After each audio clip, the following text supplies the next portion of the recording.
газрын албан хариулах сүүлийн 3 дахь асуултанд Мөнхбаатар дарга. За Сэлбэдэд үеийн 158 га газарт нийтдээ 2206 нэгж талбар өртсөн. За одоогийн байдлаар бол 2092 нэгж талбарыг нөхөө олгортогоор чөлөөлсөн. 114 нэгж талбар үлдээд байна. За дээрх 2092 нэгж талбарт бол нийслэлийн хэсэг даргын 62 удаагийн нөхөө олгорын захимж гарсан. За үүний дагуу 395.6 тэрбум төгрөгийн зарцуулсан төгрөгийг зарцуулсан байгаа. За үлдсэн 114 нэгж талбарт бол төсөөлийн үнэлгээ 45 орчим тэрбум төгрөг шаардлагатай гэдгийн төсөөлийн үнэлгээ гарсан.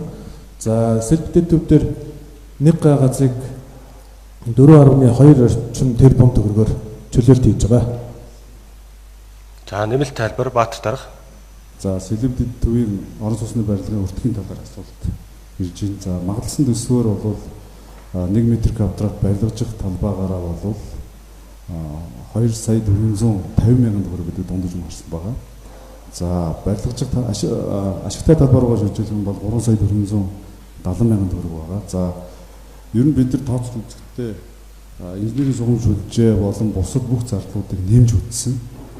За нэмж үзээд бид нар бондын хүүгийн бас одоо багтж байгаа зардал, газар чөлөөлөх, за нийгмийн дэд бүтцийн зардал, гадна тогтцолтын зардлуудыг бүгдийг оруулаад 4 сая 150 мянган төгрөг байхаар зардлыг хөрөнгө оруулалтын зардлыг тусгасан.